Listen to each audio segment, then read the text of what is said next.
Então, nós vamos dando continuidade no nosso aulão dos temas básicos do Espiritismo.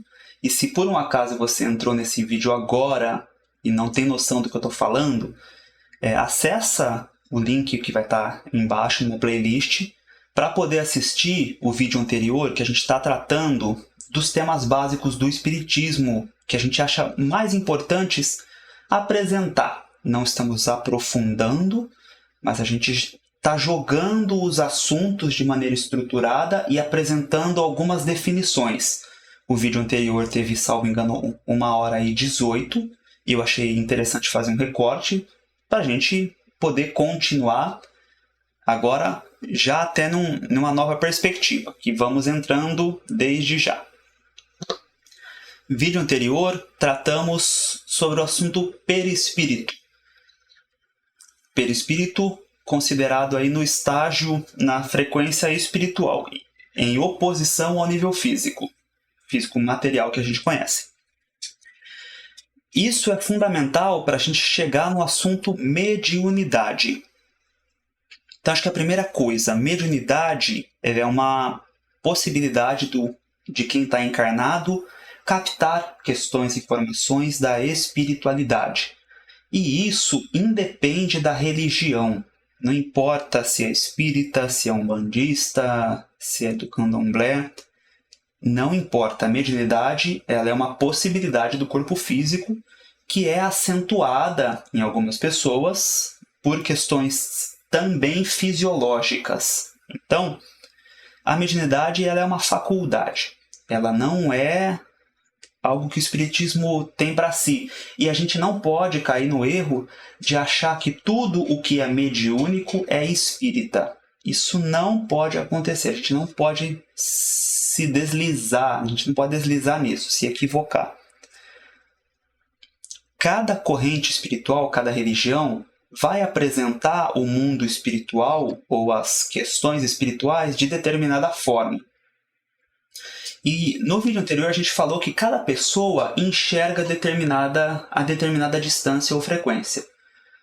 Se nós formos ter um olhar amplo da coisa, todas as religiões estão trazendo questões que são válidas aí da espiritualidade. O que falta às vezes é organizar isso. Então a gente às vezes é por falta de organização, por minúcias nas palavras que a gente não se entende, tá? Mas vamos compreender a nossa visão do Espiritismo, e eu não vou entrar em muitas coisas e nem vou falar de outras, mas eu quero trazer a parte técnica aqui da mediunidade. O que nos importa, por enquanto, é o olhar técnico. Mediunidade. Situação em que o encarnado, através do desdobramento do seu perispírito, e já vem uma palavra-chave aqui, que é o desdobramento, ou seja, geralmente o perispírito está acopladíssimo, está juntinho com o corpo físico. Só que como ele também é um corpo, e a gente viu isso atrás, nós temos condições, especialmente com a faculdade mediúnica, né? O que alguns vão chamar de projeção astral, de alguma forma, a gente coloca aqui como esse desdobramento do perispírito. Então, nós saímos apenas dos sentidos físicos e a gente consegue acessar uma porção da espiritualidade. Então isso é o que a gente vai chamar de desdobramento, que ele pode ser consciente, ou seja, sou um médium que tem a educação mediúnica, o treinamento, então eu me coloquei na casa espírita e eu vou fazer essa ampliação das forças, colocar a consciência no meu perispírito. Ou isso pode ser inconsciente, talvez porque a gente já traga a memória de outras encarnações a respeito da mediunidade, ou porque existem espíritos obsessores, e a gente vai chegar nisso, que eles estão provocando, eles estão impulsionando esse desdobramento para aumentar a nossa perturbação, para levar a gente aí para um processo próximo da loucura. Então, a mediunidade, situação em que o encarnado, através do desdobramento de seu perispírito, capta informações, energias, outras presenças e situações do plano espiritual.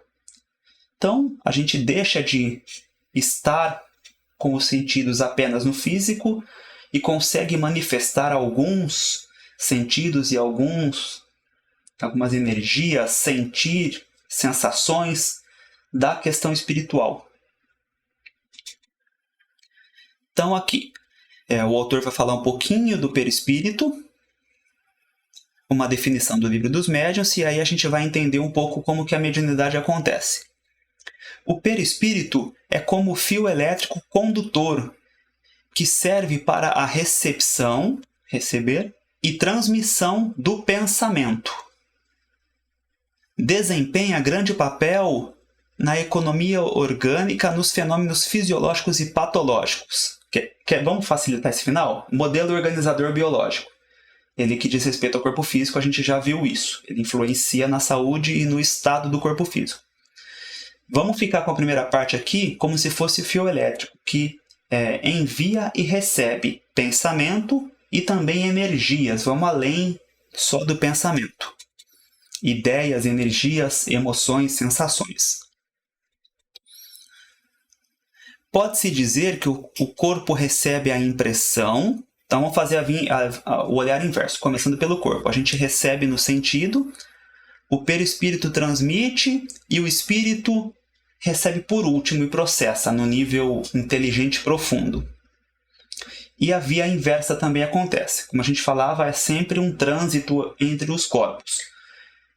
Essa ideia de trânsito do corpo físico para o corpo espiritual e do corpo espiritual para o espírito, ela vai ser utilizada no nosso entendimento da mediunidade. E vamos tentar ampliar um pouquinho a foto que está aqui no canto, para ficar mais fácil de entender. Espero que esteja aparecendo aí para vocês. Vamos olhar aqui um processo mediúnico de uma maneira simples. Corpo, que é o médium ou a médium, o corpo físico do encarnado, e o seu próprio perispírito. Vamos olhar pela foto dando essa ideia de que ele se deslocou um pouquinho, que é o desdobramento. É um pequeno afastamento do corpo físico. Então, a consciência, ela já está transitando. A nossa consciência, ela começa a transitar entre esses dois corpos, sendo preponderante na sensação espiritual. Uma vez que a gente colocou a consciência e a nossa presença na realidade espiritual, nós temos condições de entrar em contato com outros espíritos. E vamos pensar, vamos lembrar, o espírito está sempre com o seu perispírito, que é a sua porção material. Então, como nós ainda somos seres bastante materializados, a gente vai entrar em contato com esses outros perispíritos. Então, o contato mediúnico, ele é do nosso perispírito com o perispírito do espírito comunicante, da entidade, seja uma entidade de luz, entidade instrutora, ou seja, o que a gente vai chamar de obsessor ou sofredor, ou coisas nesse sentido. Sem que a gente ache que é melhor do que os outros, tá? Porque muitas vezes a gente é muito pior do que um espírito que vem em sofrimento. A única coisa é que nós não estamos sofrendo desse jeito agora. Mas se a gente sofreu o que ele sofreu, talvez a gente seja muito pior. Então, sempre muito respeito com os espíritos.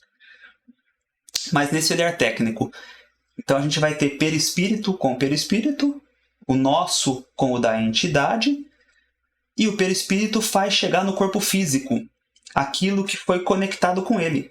Então, nós vamos manifestar, que é a manifestação mediúnica, em boa parte aquilo que está vindo do espírito. O que acontece? O estudo que a gente fez antes sobre os corpos, corpo físico, duplo etérico, perispírito, corpo mental, ele é importante, e é importante a gente não só estudar, mas como a gente procurar desenvolver a consciência disso quando nós estamos no processo mediúnico, porque vamos pensar aqui, entre o corpo físico e o corpo espiritual, o perispírito, e especialmente na sua porção mental, que vai processar tudo o que vem da entidade, existem vários filtros até chegar no nosso corpo físico. Então, assim, a hora que o médium está ali na reunião mediúnica, a informação que veio do espírito, ela passou por vários filtros no nosso corpo. E quem estava olhando a tela aqui no meu computador viu que tinha um antivírus. Apareceu aqui um alerta de antivírus. Ele foi bem pertinente para o assunto. Nós temos que fazer essa filtragem do que a gente está recebendo. Porque senão fica muito cômoda. Conectou ali o espírito, ele vem, ele faz o que ele quiser. E a gente está só assistindo. E uma reunião mediúnica espírita não é assim. Nós aplicamos filtros para manter a urbanidade, manter a ordem, manter um mínimo de respeito. Então, nós temos que fazer isso, a gente tem que treinar esses filtros. A gente tem que fazer esse amortecimento entre a violência que vem e aquilo que a gente vai manifestar. O nosso desejo é manifestar as ideias. A gente quer ajudar o máximo possível a tirar toda a carga de sentimento para fazer chegar uma ideia clara. E quanto mais nós soubermos fazer isso conosco, com o nosso ser, mais fácil a gente vai fazer no trabalho mediúnico. Então, o desenvolvimento da mediunidade está ligado com o nosso desenvolvimento pessoal. A gente saber filtrar o que nos chega de nós mesmos facilita que a gente filtre o que chega de um espírito. Então, queria jogar isso, que é muita coisa e não é fácil, é um processo que a gente vai conhecendo, vai se autoconhecendo e vai aplicando nesse desenvolvimento da mediunidade. Mas é muito importante saber. Mesmo para quem não tem a faculdade mediúnica, é importante a gente saber disso, de como que a coisa funciona. E para a gente saber orientar também, se for o caso ali, enxergar o médium, a pessoa médium que é educada ou não. Se ela deixa passar tudo ou se ela está auxiliando, né, como se fosse toreando ali a situação do espírito.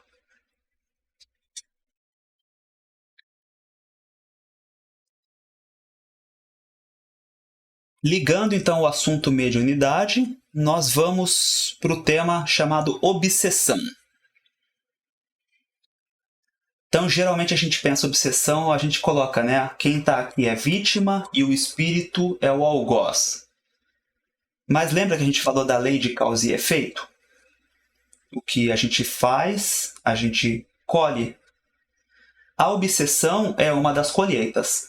Então, ela poderia, se a gente quisesse, considerar como estando dentro do processo expiatório, nessa visão bem categórica só, tá? A obsessão, então, ela é um processo, em geral, resultante das nossas imperfeições e dos nossos atos. Se a gente tem a visão de reencarnação, significa que nós vivemos múltiplas vidas.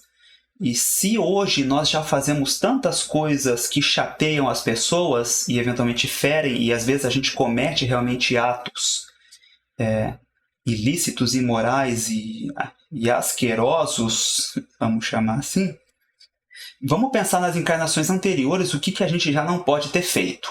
Só um exercício de reflexão. Lembrando que a gente está sempre em evolução, a gente não retrograda. A gente estaciona e talvez a gente se perde nas nossas ideias, mas a gente não retrograda. A potência está sempre ali esperando que a gente volte à consciência para continuar a crescer. Então vamos pensar o que a gente já não pode ter feito. A obsessão é isso. Influência perniciosa e persistente de um espírito sobre o outro, encarnados e ou desencarnados.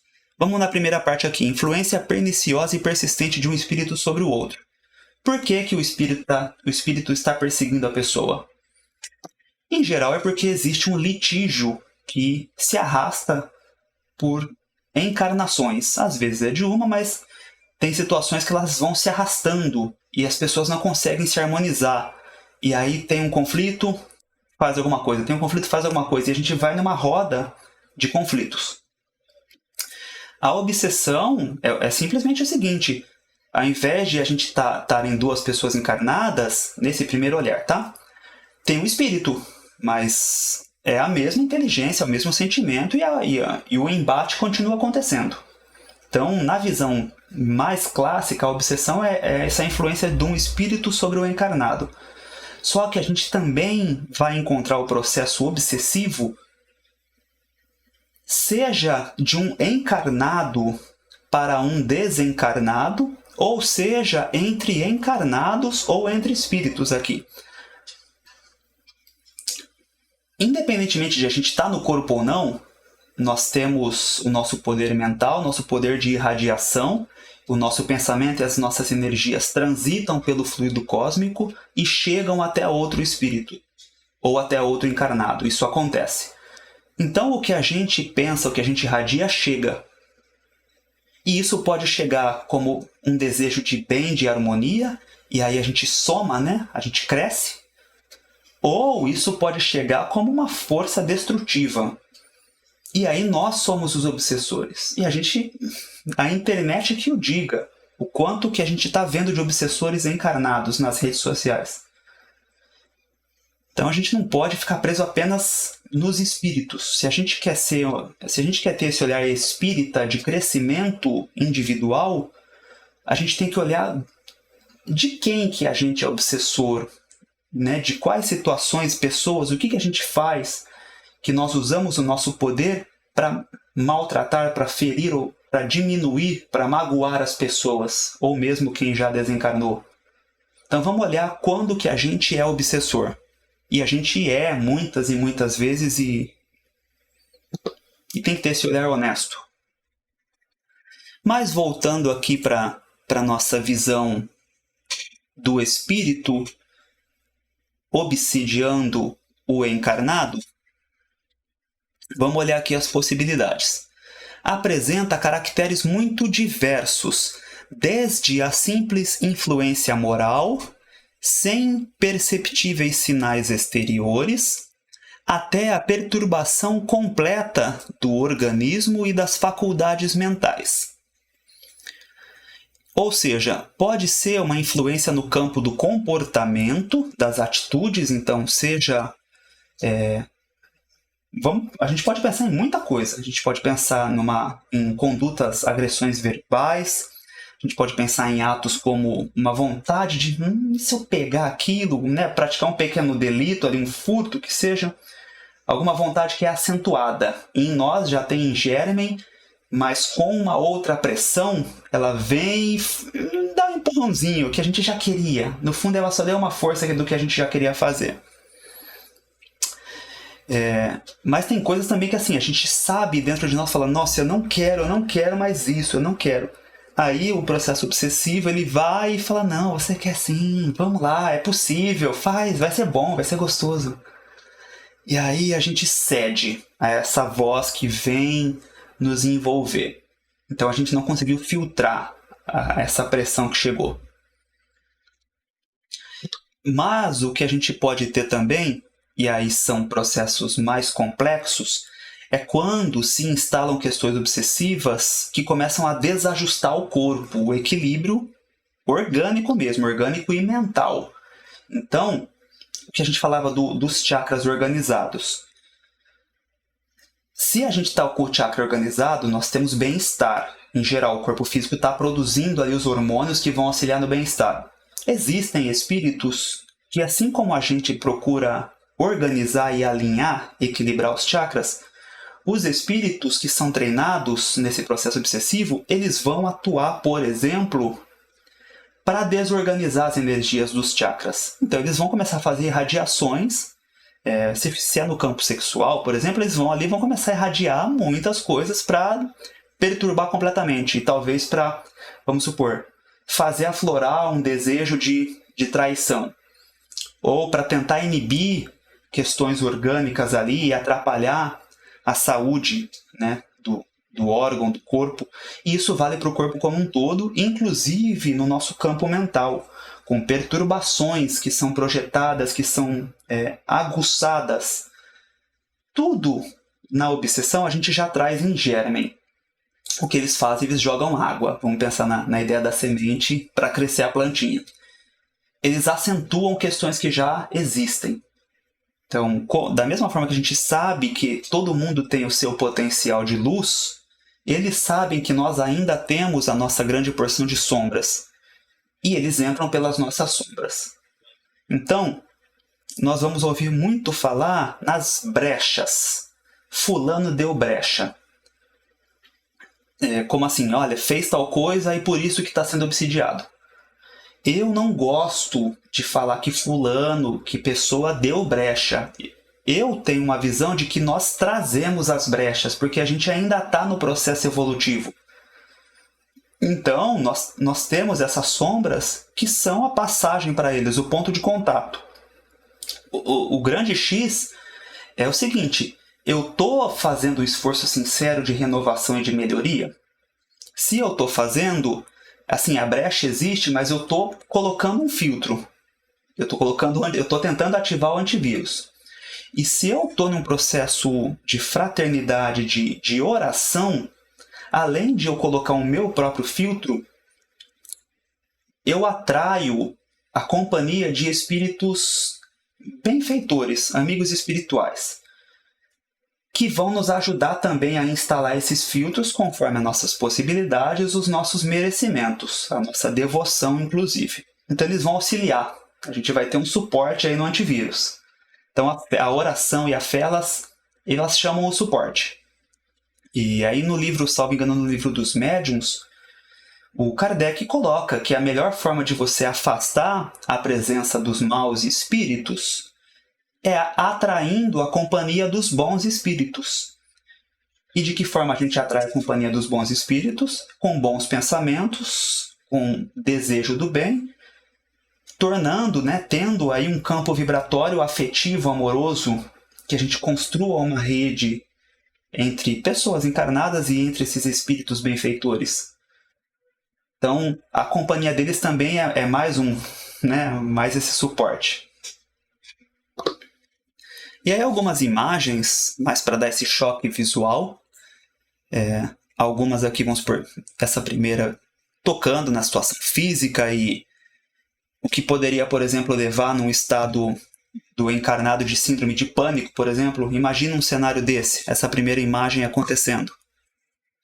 Se isso não poderia resultar numa síndrome de pânico.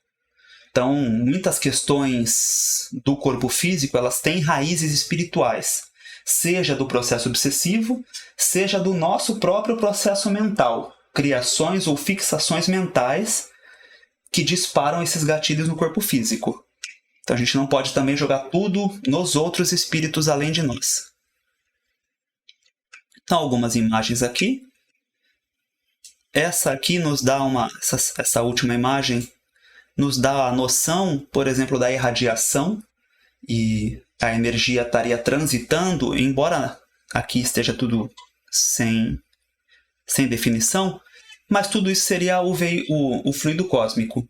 Então, assim como o ar ele é o veículo do som, o fluido cósmico é o veículo de tudo o que a gente irradia. Inclusive o próprio som. O fluido cósmico é o veículo de tudo o que a gente conhece. E duas situações bem características aqui nas imagens. Situação de brigas, de conflitos que são aguçados, são intensificados em razão de processos obsessivos. E aqui eu tenho, se não me engano, um documentário do YouTube. Eu já nem lembro mais o nome, eu só peguei a foto. O processo obsessivo aqui, nesse caso, em função do álcool. A ideia é que tem muitos espíritos que desencarnaram com o vício do álcool, e aí a gente geralmente, quando tem o vício do álcool, tem diversas perturbações do pensamento e do sentimento. Eles ainda continuam nesse vício, nessa busca. E eles vão se aproximar de quem está bebendo para poder ter. Eles tentam uma conexão tão grande, eles fazem ali um contato tão próximo com o perispírito do encarnado, que a hora que o encarnado ingere a bebida, e isso reverbera, faz chegar também no seu perispírito ali, essa leve perturbação e essas energias, a entidade, ela sente, ela tem a mesma sensação, como se ela estivesse bebendo, e ela se satisfaz com isso. Só que isso intensifica a nossa conexão com ela, e se ela tem as suas perturbações de ordem psicológica ou energética sentimental, nós também vamos estar recebendo isso. Então a dificuldade é essa, da obsessão, no caso aqui no campo da bebida ou de outros tóxicos, por exemplo. muita coisa do assunto obsessão, mas por hora é o que é importante a gente comentar. Vamos avançar aqui para o assunto reunião mediúnica. Se nós estamos falando de obsessão, nós vamos entrar aqui no que é fundamental, que é a reunião mediúnica. E a gente tratou de muitos assuntos que fazem essa divisão entre encarnados e desencarnados, nível físico e nível espiritual. A reunião mediúnica, eu coloquei aqui, que é o ponto de encontro entre os planos de existência, ou seja, entre o plano físico e o plano espiritual. E onde todos os assuntos que a gente estudou se conectam. Então, tudo que a gente começou desde o vídeo anterior é fundamental para a gente entender a reunião mediúnica.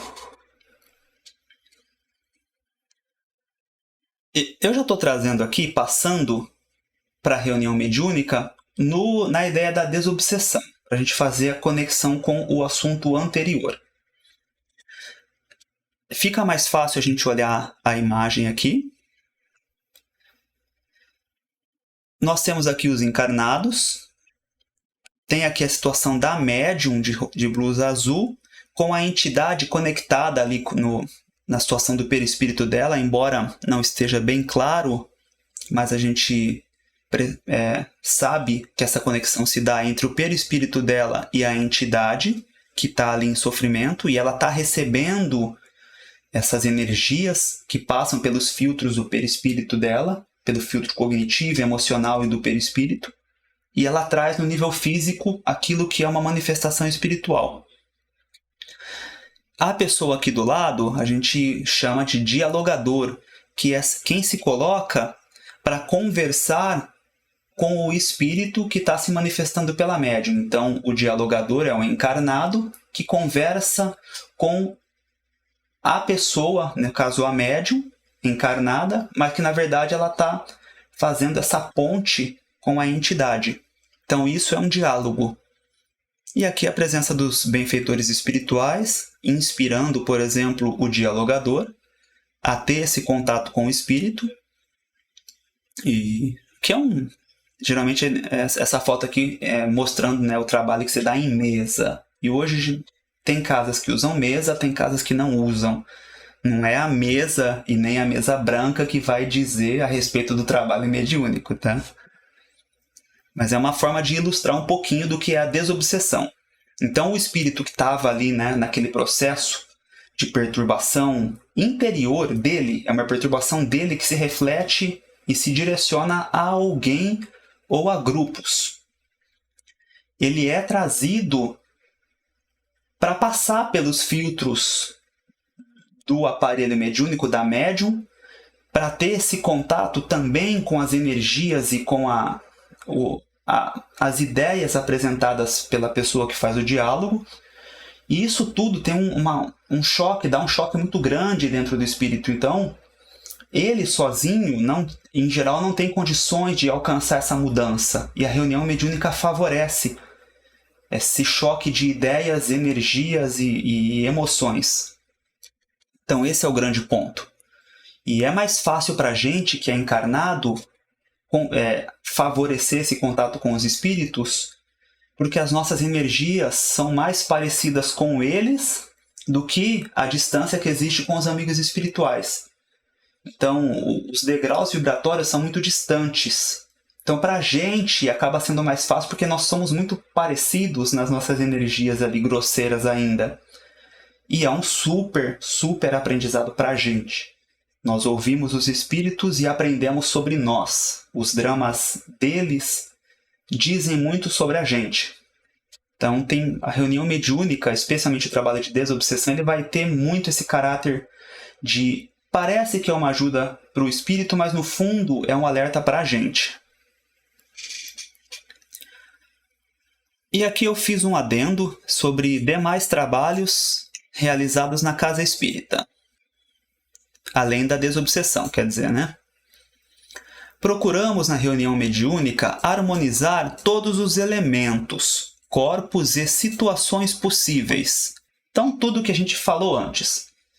Perispírito, aura, os chakras, corpo mental, as irradiações, a companhia dos amigos espirituais. A gente procura trabalhar tudo isso junto. O trabalho, ele tem a direção dos encarnados, né? Mas ele também tem a direção espiritual. Então, geralmente a gente tem a situação de quem está encarnado, quem está dirigindo, especialmente o trabalho encarnado, tem conexão com quem dirige o trabalho na espiritualidade. E quem manda realmente, quem organiza para valer é a espiritualidade. A gente vai tentando compreender e aplicar aqui no nível físico, fazendo também essa ponte mediúnica, essa organização que vem do alto. Então o trabalho mediúnico ele começa muito, mas muito antes da gente pisar na casa espírita. Imagina como se eles estivessem no topo da montanha e a gente está subindo. Então eles vêm de cima, eles veem o que está acontecendo, o que é preciso manejar de elementos, e a gente vai fazendo passo a passo ali para tentar chegar, para tentar fazer acontecer. Então eu coloquei aqui, é como a situação do maestro, então a espiritualidade, desejando que todos os instrumentos estejam afinados para que possa reger a orquestra. Instrumentos afinados, ou seja, afinar, ajustar a nossa consciência, os nossos pensamentos, nossas emoções, nossas energias, nossos chakras, consequentemente fazer essa limpeza de aura, mas partindo do pressuposto de que a gente organizou o bagunceiro para poder organizar a bagunça. Então a gente faz o ajuste individual, cada pessoa buscando o seu ajuste e tentando se melhorar. A reunião como um todo adquire um padrão vibratório, né? Pensa cada elemento da reunião se somando nessa corrente. A própria reunião adquire um corpo vibratório e a espiritualidade trabalha a partir das possibilidades do grupo mediúnico. Então essa regência é feita pela espiritualidade. A gente procura tentar conectar, né? Vamos olhar aqui a foto de uma orquestra. Olha quantos elementos, quantos instrumentos diferentes, e cada pessoa com sua mediunidade serve de instrumento diferente também. E isso é muito bom, é muito legal que seja assim, que a gente faz trabalhos diversos. E a regência, a gente pressupõe que quem está regendo a orquestra conhece cada instrumento, sabe organizar, distribuir, e vai conduzindo para trazer a harmonia maior. Então utiliza de cada um para a gente fazer aquilo virar realmente uma música e projetar algo grandioso. Agora, dentro disso aqui, um raciocínio. A gente já, né, que mesmo quem é leigo já deve ter visto orquestras menores, e a gente pode pensar desde uma banda de fanfarra de escola que vai crescendo. Vamos pensar, a gente precisa do maior maestro, né, dos grandes conhecedores para reger uma bandinha, um grupinho de fanfarra de escola? Não faz sentido. Então, conforme o grupo espírita, a casa espírita vai ganhando corpo espiritual, vibração, potência, crescimento, autoconhecimento, conforme os instrumentos vão se aprimorando, a regência espiritual também vai sendo aprimorada, e a gente vai atraindo a companhia e o trabalho de espíritos cada vez mais sábios e amorosos, as duas asas, que vão estimulando. Então, se eles têm uma bagagem ainda maior, vamos supor que a gente deu um salto evolutivo no nosso grupo, e conseguimos atrair, ter a credibilidade e o apoio, então os nossos mentores de então, eles passam a ter uma instrução, um suporte ainda mais direto de uma inteligência acima. Isso vai cada vez mais se espelhando. A gente vai recebendo cada vez mais condições de evolução junto das provas que nos chegam de aprimoramento. Então a gente vai crescendo, vai evoluindo. E a evolução é a palavra-chave, lei de progresso. Isso é um impositivo. Todos passamos. Antes de eu avançar aqui, deixa eu só ver se tem algum apontamento. Eu só quero fazer um adendo e a gente volta para a orquestra. Antes que eu deixe de falar, porque eu não anotei no material. Eu estou falando aqui dos amigos espirituais, dos guias espirituais, ou o que algumas correntes vão chamar de anjo da guarda. Eu quero deixar bem claro que todos nós, no nosso processo, quando a gente vai reencarnar, a gente vem com a companhia, com a devoção, a dedicação de um espírito benfeitor, de um amigo espiritual, que vai receber o nome de anjo da guarda, no catolicismo especialmente. Então é verdade que a gente tem um espírito que vem para nos auxiliar na nossa encarnação, e ele conhece o nosso, vou chamar de mapa reencarnatório. A nossa proposta evolutiva nesta encarnação. Ele conhece isso e ele faz o possível para nos colocar no trilho. A gente sai porque a gente não conhece ou porque a gente quer, mas ele está sempre tentando apresentar o trilho para a gente. Então, quando a gente faz nossas orações, independentemente seja para o amigo espiritual, para o anjo da guarda, seja para Deus, nós abrimos o campo de afinidade para permitir que ele venha e procure ajustar. Então, muitas e muitas vezes, ele vai ser o nosso mecânico, o nosso orientador, né? Esse é uma linguagem bem de brincadeira aqui, é o nosso parça. É ele que vai ajudar, ele que vai impulsionar e vai dar essas condições. E vai criar muitas pontes espirituais para a gente. Então, se a gente se vincula a uma casa, ele é o nosso intermediário da espiritualidade. Então eu queria deixar isso claro, que sim, é uma verdade que todos temos. Agora, o que a gente não pode confundir aqui são os espíritos que trabalham com a gente numa reunião mediúnica. Nós podemos trabalhar com diversas entidades. Na verdade, elas trabalham com a gente, né? Quem faz o trabalho é a espiritualidade, a gente só serve de instrumento. Então, nós temos um espírito que, em geral, é o nosso, que se dedica a esse cuidado ao longo de toda a encarnação, mas no trabalho mediúnico a gente tem o auxílio de vários espíritos, e eles trabalham através de nós. Então, acho que isso era importante trazer. Então, são muitos elementos, né, para a gente pensar. Tanto que a gente falou no vídeo anterior e nesse, e tudo acontece junto. Então, na orquestra, está tudo isso acontecendo ao mesmo tempo. Então, quando chega a pessoa na casa espírita, né, um consulente, já podemos presumir a partir disso que o guia espiritual dela, esse espírito benfeitor, já se antecipando, sabendo desse impulso de que ela irá, já vai trabalhando ali o que é importante para que a ida dela valha a pena. Então já faz essa ponte, como se fosse um diplomata ali tratando dos assuntos para ajudar. Fala, olha, precisa tem um histórico disso, a gente pode ter um olhar mais focado nisso, um processo obsessivo X. Então, a gente não tem que se preocupar demais porque a espiritualidade está cuidando. Então, as coisas acontecem dentro da prioridade.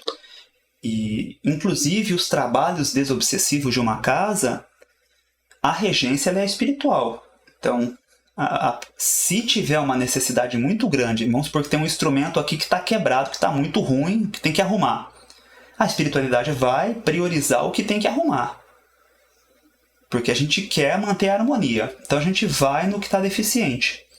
Mas também, se nós temos aqui algum instrumento que pode projetar algo muito grande, vamos também.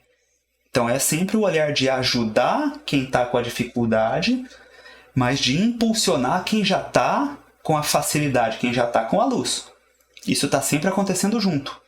Seja nos elementos, nas pessoas de um grupo espírita, consulentes ou trabalhadores de uma casa, ou mesmo dentro de nós. A espiritualidade vai ajudar a gente a trabalhar nossas dores, nossas sombras, mas ela também quer fazer crescer a luz.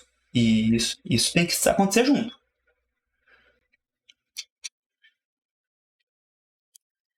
Então, a partir de tudo isso que a gente estudou, vamos pensar aqui. Organizando todos os fatores. Isso eu olho falando para a gente, tá? Organizando todos os fatores externos e internos, temos condições de enxergar cada vez mais a verdade. Então, quem tem olhos que veja. a verdade que progressivamente é revelada e compreendida no nosso íntimo, conforme nossa evolução na vibração da harmonia, do bem e do amor. Ou seja, a colocação da realidade espiritual na nossa consciência. Então, a gente entendendo as causas profundas. Então, como diria Platão, sabendo o que é a caverna, a gente faz a escolha de compreender as questões profundas. Enquanto a gente estiver encarnado, a gente vai lidar com as questões da encarnação, com a vida, com o trabalho, com nossas relações, só que já é um olhar amadurecido. E, eventualmente, nós vamos ter dificuldades, desafetos no núcleo familiar, no trabalho, e nós já temos condições de lançar um olhar mais profundo para essas relações. E já sabemos o dever de casa, de buscar o reajuste dentro de nós e tentar, o quanto possível, criar condições desse entendimento com as pessoas para harmonia. Porque a ideia da orquestra, ela vai crescendo. Cada vez mais a gente procura se harmonizar nas nossas relações com as pessoas. Então, quem já começou esse processo está na frente de quem ainda não começou. Então, quem já está na busca está na frente. E perante essas outras pessoas, a gente é o regente. Ficou bem redundante, né? Mas nós somos os regentes em algum grau. Dentro do que a gente sabe, a gente tem esse compromisso, esse dever de ajudar. Mas assim, com respeito. E aí vem, como a gente já avançou bastante, o alerta para não nos tornarmos fanáticos. A gente não pode se tornar religioso fanático. Lembra que tem a filosofia e a ciência lá no começo? Nós avançamos muito aqui na religião. Algumas coisas do campo da ciência. Mas a gente faz o resgate para a filosofia e para a ciência. Tá? Reflexão, vamos respeitar as outras individualidades, todo mundo tem o seu tempo.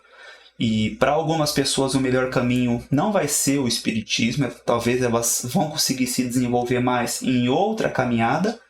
E legal, importante, a gente quer que a pessoa se melhore tal como queremos nos melhorar. Então, respeitar as individualidades, respeitar o jeito de cada um. Se a pessoa, se alguém próximo desejou conhecer o que você está fazendo, o que você está buscando, nossa, apresente, fala, olha, é isso, estou compreendendo isso e estou me melhorando, eu acho que eu estou me tornando um pouco melhor do que eu era, pouquinho, mas já melhorei alguma coisa. E se te interessar, a caminhada de busca é essa, e aí desde já fica o convite para compartilhar o conhecimento que a gente está tentando trazer aqui, o conhecimento e as reflexões, mas para quem quer, respeitando, tá? Uma interrogação aqui. A gente falou agora de grupo, Grupo Espírita Reunião Mediúnica e Federação Espírita. Então vamos entender um pouco da estrutura, só como que a coisa acontece? Porque no Espiritismo a gente não tem uma entidade, uma cabeça própria, como o Vaticano, que regulamenta e segura as rédeas das igrejas, por exemplo. A gente não tem isso no Espiritismo. Cada grupo que se forma, cada grupo espírita, vai criando ali o seu programa mesmo, e alguns caminham bem dentro do espiritismo, outros acabam se perdendo, acabam indo para a mediunidade, mas em outros caminhos do espiritualismo, que a gente falou no começo do vídeo anterior, sai do espiritismo e vai para o espiritualismo, e muitas vezes com ideias fantasiosas. Tem pessoas sérias e vamos validar também, não vamos negar todo o resto, mas tem pessoas que se perdem demais. Então, a Federação Espírita do Brasil, a FEB, ela é um órgão, é uma instituição, CNPJ, tem um grupo de pessoas dedicadas a organizar tanto as obras quanto a tentar formar uma cabeça para refletir, para ajudar nessa unificação entre os grupos. Se a gente tentar formar um corpo único, eu disse que numa reunião mediúnica nós buscamos ajustar os elementos para formar um corpo. As federações, e a gente tem a nível federal, que é a nível nacional, que é a FEB, e a nível estadual, que também chamam de federações, na Federação Espírita de São Paulo, por exemplo. Elas tentam agregar e tornar harmônico o conhecimento e a prática mediúnica e essa visão espírita. Então elas têm isso de propósito. E aí tem algo conhecido como o movimento de unificação do espiritismo. Eu sinto que a unificação integral ela é impossível, mas ela tem que ser buscada. A harmonia e o quanto possível a gente está ali alinhado com o principal que as federações trazem e buscar beber da fonte deles, que é uma fonte geralmente segura. Eles têm um critério técnico muito grande de avaliação. Então, se a gente quer estudar, procurar o site da Federação Espírita, ou um site chamado Espiritismo TV, por exemplo, é o conteúdo que passou por crivo de pessoas que já caminharam bastante na doutrina espírita. Então, isso dá segurança. Isso ajuda no nosso desenvolvimento filosófico, acadêmico, religioso dentro do espiritismo.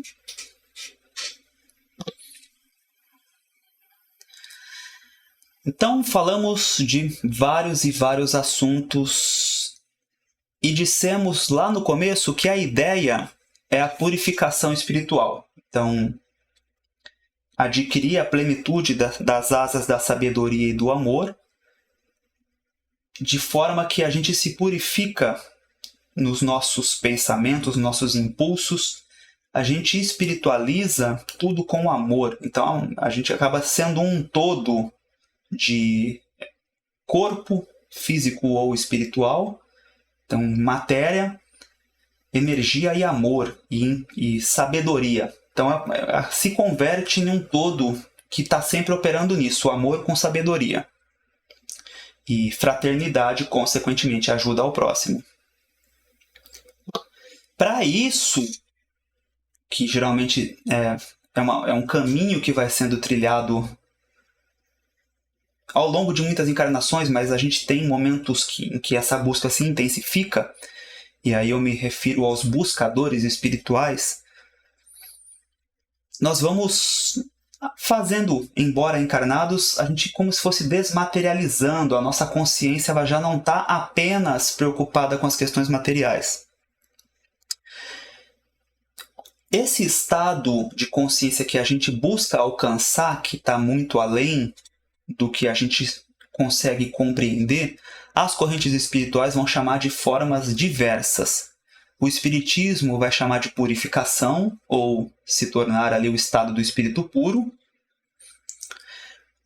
No hinduísmo ou na yoga, a gente vai encontrar muito essa ideia da união divina, mas a gente também encontra essa expressão em algumas obras espíritas. O budismo vai falar da iluminação. O hinduísmo também vai fazer referência ao estado espiritual e de consciência chamado samadhi. E tudo isso, de alguma forma, diz respeito a gente desmaterializar, com muitas aspas, que eu vou chamar de espiritualizar a matéria. Nós trazemos aqui a máxima socrática do conhece-te a ti mesmo, que essa expressão ela é trazida no Livro dos Espíritos, quando Kardec está querendo saber, né? Beleza, já sei tudo isso. Agora, como que eu faço para me melhorar, para evoluir? E aí a devolução da espiritualidade é com isso. Conhece-te a ti mesmo. Um sábio da antiguidade já lhes disse, conhece-te a ti mesmo. Então, por isso que a gente vai usar tudo que nós buscamos, o que a gente trouxe do Espiritismo, para o conhece-te a ti mesmo. Então a gente buscou fora e vai trazer para dentro. E o olhar é para dentro. Lógico, a gente não vai ficar inerte nisso e só buscando. A gente está num movimento de caridade e quanto mais a gente entra em contato com o próximo e ajuda, mais a gente conhece a respeito do próximo e de nós mesmos. Então é um movimento que vai para fora, mas que também está dentro. Mas a gente não pode ficar preso só para fora. Então, eu entrei no nosso trabalho assistencial, estou fazendo, estou correndo tanto que não estou tendo tempo de absorver tudo o que acontece aqui dentro. E a bagunça continua. né? O bagunceiro está aqui, a bagunça e o bagunceiro. Agora eu sou um bagunceiro de boa vontade, mas ainda sou um bagunceiro. Então a gente tem que cuidar do bagunceiro. E eu trouxe aqui uma imagem bem... Tinha um Jesus europeu aqui em um estado de iluminação de consciência, de conexão com Deus. Enfim, usamos a palavra que a gente quiser para se referir a algo que a gente não sabe. Aqui uma forma de enxergar nos campos. Lembra que a gente falava que o perispírito ele tem seus campos? Uma imagem mais de cunho oriental aqui, hinduísta bastante, por exemplo, dos chakras e desse campo que vai se formando. E aí aqui é um convite para quem quer compreender um pouco mais e tentar se aventurar no campo da geometria sagrada, das formas geométricas e como isso se relaciona com as questões espirituais, com a lei divina. Existe um campo grande também disso a ser trabalhado. E a gente, voltando para a filosofia, Pitágoras é um grande pontapé no universo matemático das equações e encontrando parâmetros. Na China, a gente vai ter também, me escapou o nome agora, mas também tem uma filosofia espiritualista que procura encontrar nos padrões geométricos resolução de questões, entendimentos. Tá, como se diz, está na ponta da língua, mas a expressão não veio. Depois eu vou deixar aqui na descrição do vídeo, então, para facilitar esse contato. Mas existe também uma tradição milenar da China a partir da geometria das formas que se encontram na matéria.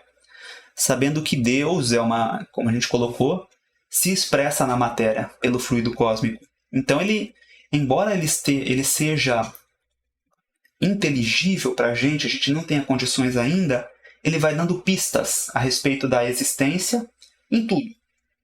Seja no mundo exterior, seja no mundo interior. A nossa porção, que de vez em quando a gente vai tendo questões, fala, nossa, né? E a própria busca espiritual, quando a gente sente que tem algo a mais, vamos considerar que é esse convite de Deus para se fazer conhecido. Esse é um assunto que eu só vou falar que existe e deixar essa busca a ser feita por cada pessoa.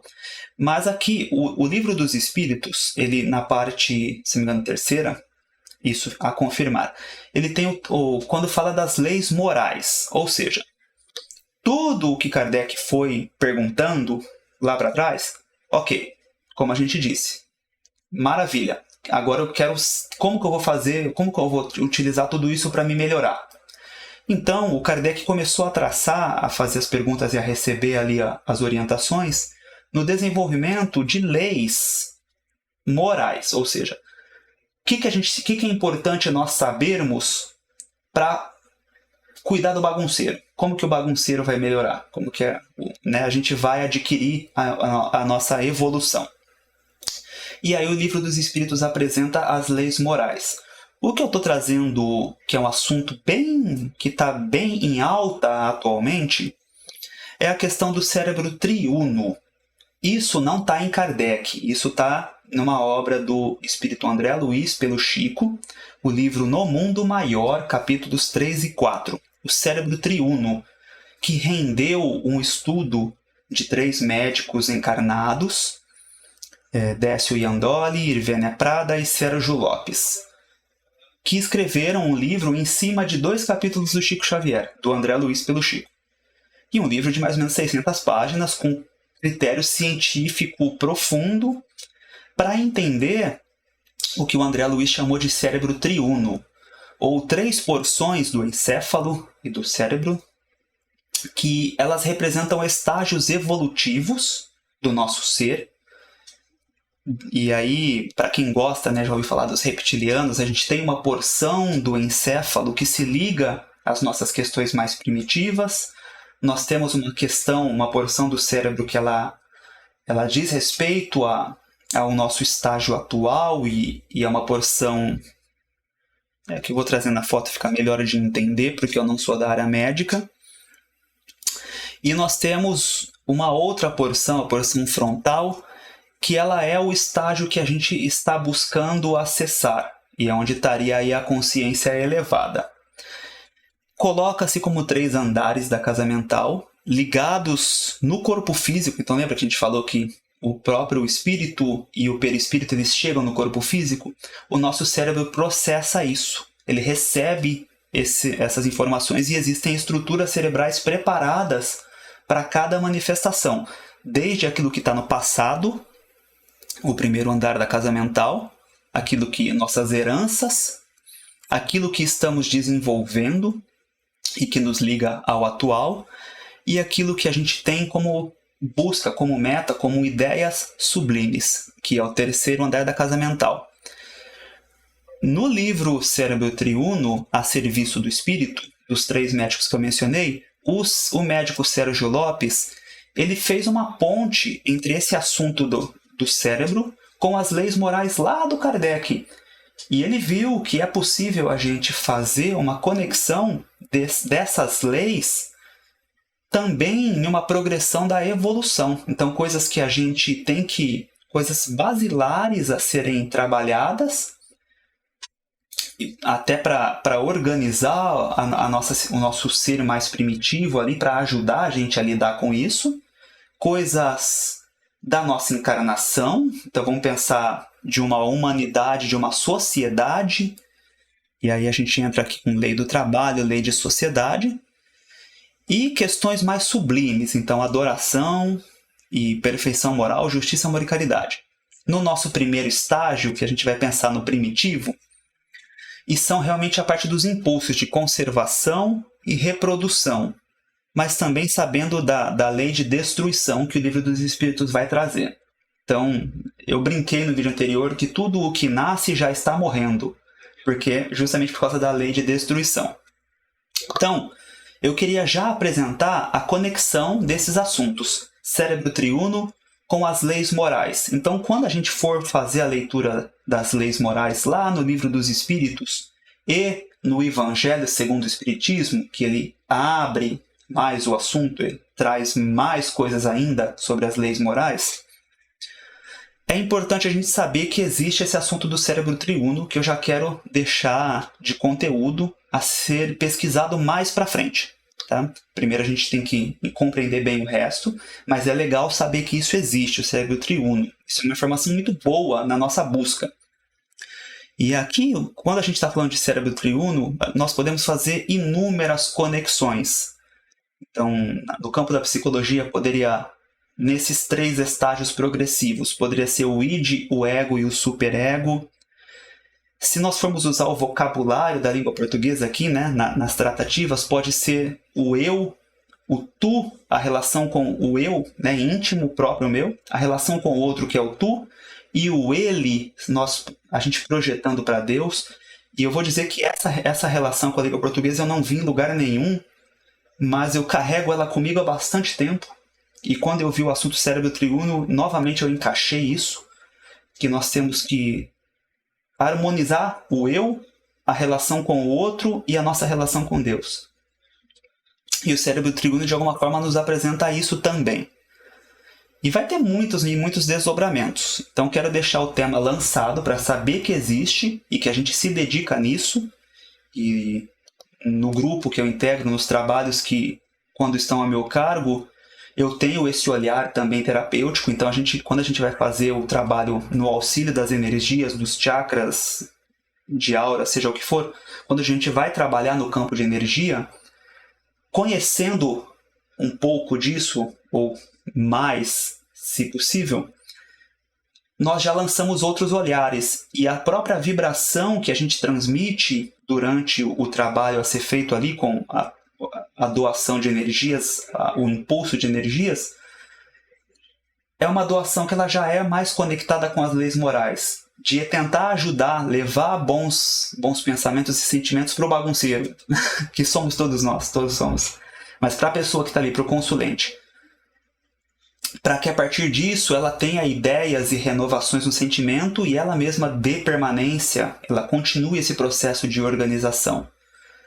Então, saber disso é muito bacana, tá? Esse assunto, por vezes, vai ser chamado de casa mental, né, ou os 3 andares da casa mental. Então, eu acho muito importante só lançar isso para ser aprofundado depois. E eu trouxe uma foto para... Estamos na nossa última parte. Para ilustrar aqui, como vocês veem, eu falo de outras correntes e eu acho importante falar. Aqui a gente tem uma foto bem simbólica do que pode ser a ilusão. Lembra lá do véu de Maia, por exemplo? Em muitos pontos, especialmente para quem tem a faculdade mediúnica aguçada, o grande receio meu e o grande alerta é para que a gente não se perca nas formas. Do mesmo modo que a gente não quer ficar prisioneiro dos sentidos aqui, das questões puramente materiais, a gente não quer ser refém da matéria, nós não podemos ser refém das projeções espirituais.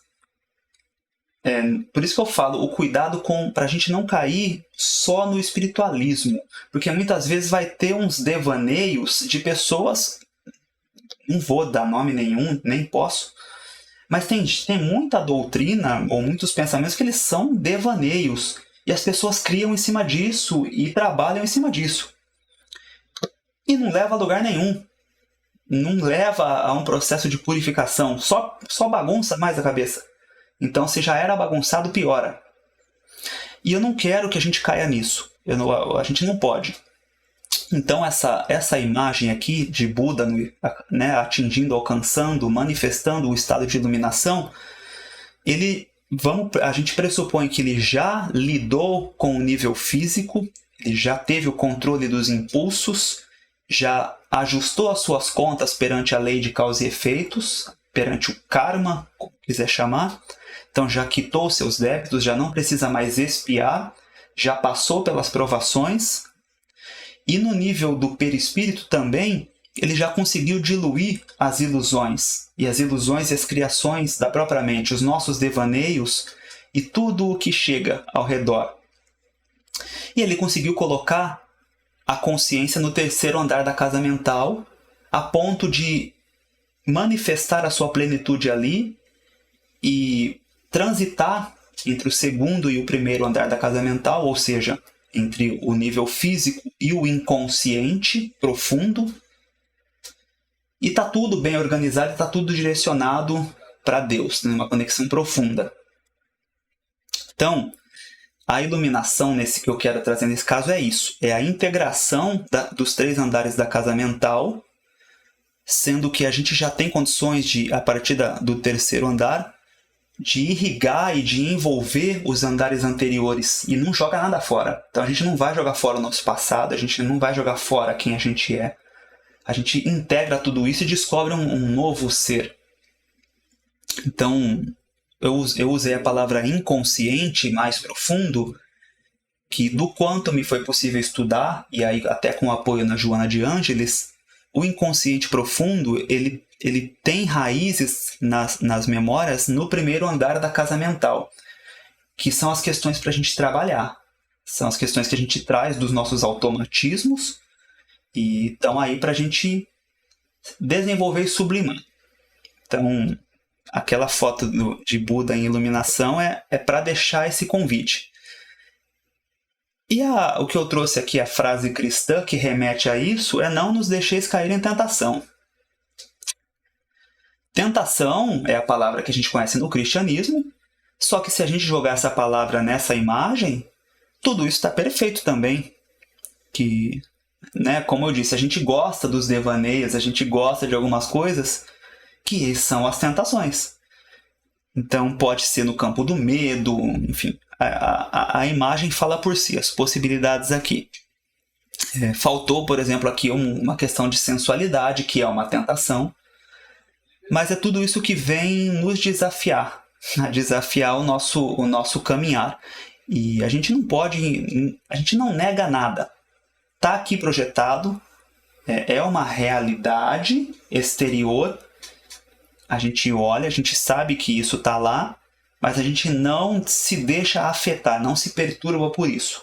Essa é a meta a ser alcançada. A gente não se perturbar pelas sombras de fora e as sombras de dentro.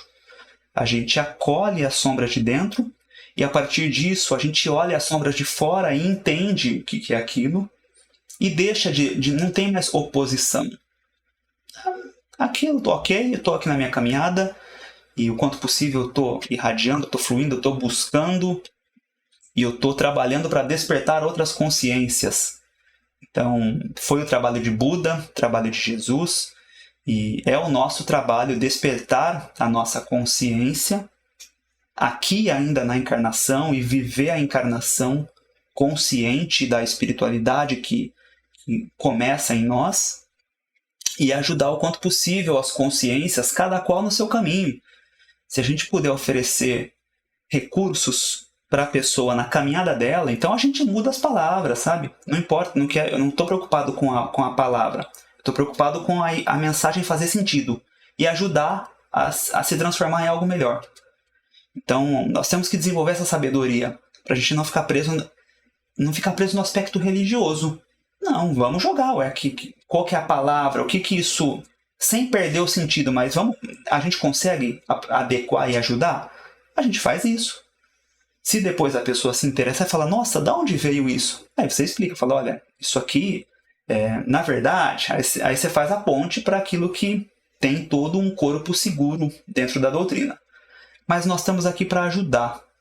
Então, a gente ajuda com a questão material, mas a gente ajuda muito com palavras, com boas propostas. E tem muita gente precisando de ajuda, começando por nós.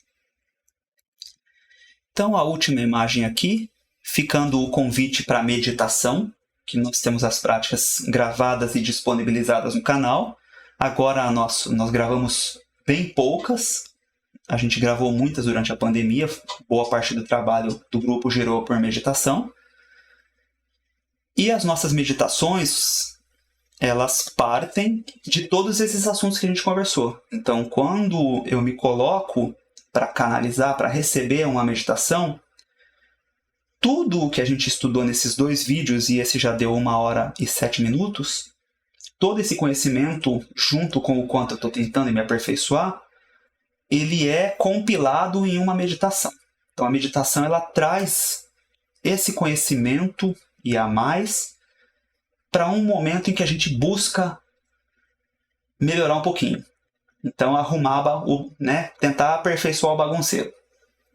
Então, o que eu tinha programado para compartilhar era isso. Vídeo para assistir esse e o anterior, para assistir quantas vezes forem necessárias até que esses assuntos estejam organizados. Não precisamos aprofundar, mas a gente tem que saber organizar esse conhecimento. E, a partir disso, a gente está pronto para estudar dedicadamente cada um desses temas. E eu estou organizando, estou vendo a melhor forma aqui de fazer esse conhecimento chegar, de compartilhar também esses estudos, até porque me serve bastante para recapitular e aprofundar algumas questões. Então, deixei para vocês o que eu acho que é o mapa do tesouro para a gente guardar, e é para onde a gente vai sempre olhar na nossa caminhada teórica e na nossa caminhada interior. Eu quero um olhar para isso. E eu agora deixo na mão de quem assistiu, de quem acompanhou, a continuidade desse processo. Que ele cresça verdadeiramente, e não só no conhecimento, mas ele cresça no coração, e que ele envolva, que ele seja um chamado para o seu corpo físico, para se melhorar na saúde do seu corpo físico, para melhorar a saúde do seu perispírito, das suas energias, das suas vibrações, e melhorar o seu ser, a sua relação com as pessoas, assim como eu estou tentando, e todas as pessoas do meu grupo estão tentando, e a gente está fazendo esse esforço sincero de tentar melhorar um pouquinho a cada dia. Então agradeço muito a companhia, espero que ajude, e se acha que esse material pode ajudar outras pessoas, respeitando as individualidades, fica o convite de compartilhar. O Kardec colocava que o que a gente pode fazer de mais especial pela doutrina espírita é ajudar a divulgar. Então, é importante que a gente torne o conhecimento acessível. Está aqui. Se interessar, vamos junto. Então, e se interessar, a continuidade, nós vamos gravar mais conteúdos, e já tem um estudo mais avançado, que chama Diálogo com as Sombras, no campo da desobsessão, que já está, salvo engano, com 15 vídeos. E se for do interesse também, fica o convite para fazer o estudo ali dos vídeos. Agora já vai ser mais fácil fazer aquele estudo. Então, muito obrigado pela companhia, por estar junto, e vamos crescer todos unidos. Muito obrigado, que assim seja.